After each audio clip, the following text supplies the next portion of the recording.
Tani, këto janë recetat që përfunduan, kemi në minutat e fundit një tjetër sugjerim, kemi rozmarin në tryez, kemi hudhra, kokra, piperi. Çfarë mendoni se mund të përgatitet ose çfarë mendoni se do sjellë Albana tani? Disa degë rozmarine, që përdoret shumë mirë edhe është kudo jeshile, në çdo sezon. Rozmarina si çaj, si një bim që jep aromë të këndshme gatimit të mishit kryesisht. Por edhe kemi mundur të sjellim vazhdimisht vajin e rozmarinës që ta përgatisim në kushtet e shtëpisë, që e përdorim edhe për pjesën kozmetike. Shtoj në vaj hudhra të prera për gjysmë. Ja ta largojmë pak atë dhallën. Vaj i hudhrës në proces termik. Kemi dy lloje. Në proces termik kemi dhe në të ftohtë. Unë po bëj të në të nxehtë. Pra kemi diku një filxhan vaj. Kemi hudhrën. Për ta bërë më të aromatizuar, unë shtoj shiko, këtu kam spec djegës, kokra piperi. Kokra piperi.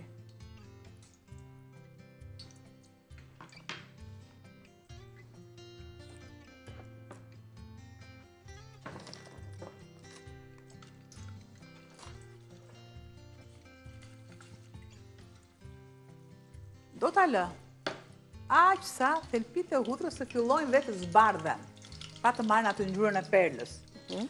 Më pas këtë vaj, sepse dhe duhet të bëhet, më pas këtë vaj, unë e marrë dhe e kulloj. Po, dhe e përdorim në gatimet të ndryshme. Praktisht vaj i hudrës, jo medicinal. Pra për gatim, jo medicinal. Nëse unë dua ta kem në gjendje të ftohtë, normalisht marr vajin, kjo mua më shërben, vaj i ftohtë më shërben është deri për 7 ditë dhe është i duhur për 7 ditë. Pra marr vajin, marr dhe thelpit e hudrës siç janë, i mbyll. Kurse në proces termik, unë e përdor direkt. Pra nëse duam që t'japim thjesht një aromë të lehtë, hudhre, kombinuar dhe me aromën e rozmarinës, çdo lloj gatimi, te mishi për shembull, në gatime të tjera të përditshmërisë, ku duam të shmangim ndoshta përdorimin e hudhrës, po përdorim vajin e hudhrës dhe kemi përfituar edhe aromën edhe një shije ekstra të gatimeve tona. Mund t'ja shtojmë kështu në fund fare, pasi të jetë ftohur vaj, do ta ruajmë atë në një kavanos të mbuluar me kapak dhe e përdorim, siç thash, në gatimet tona. E kullojmë në një enë qelçi.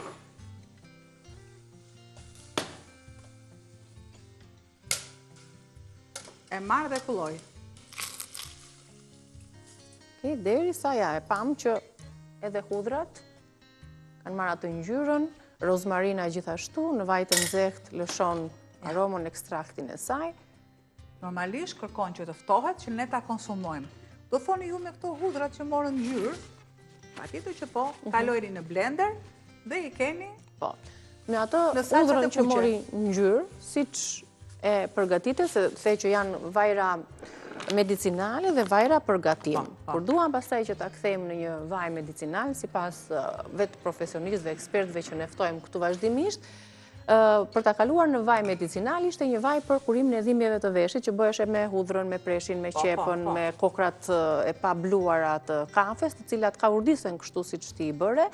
Më pas ato kullohet, pra ky vaj kullohet, kur duke i gatuar dhe duke marrë atë ngjyrën errët, ngjyrë kafe, hudhër, presh, qep, kokra, kafeje, të cilat ka urdisen mirë, kullohet vaj dhe më pas me të bëhet ai masazhi rreth e përqark veshit kur ndodhin tani këto infeksionet e veshit apo arsye të tjera që çojnë në infeksione veshit, si fëmijët dhe të rriturit. Gjithmonë duke konsultuar me mjekun, nëse bën këtë masazhin rreth e përqark, ti arrin që t'i japësh një qetësi, duke qenë se hudhra është një antibiotik, preshi, qepat, cilët janë antiinflamator. Në këtë mënyrë pra ne kalojmë te vaji medicinal, nëse ju dhën veshi, dikur, kur vërtet e na dhim te veshi, ishim në kalamaj, patjetër bënte mirë dhe qumshti i gjirit. Tani Edhe për këto infeksionet e syrit e bebet e vogla, i din vetë në atë gjyshet tona. Mirë, përfunduam, ne? Shpërtheu kjo aroma e udhrave. Shumë e mirë edhe bysi që themi ne, ke pa një grua shtatzane dhe nuk i ke dhënë. Pra të thash, po. Kjo është shumë e durë, po, e njëjta gjë, po. Mirë, besoj mjaftuan për sot recetat, i tham të gjitha. Po ato që na kanë mbetur i themi nesër, se jemi përsëri këtu, ndërsa unë ju pres pas fleshit informativ të vazhdoj me horoskopin e javës me Jorgo Pullën.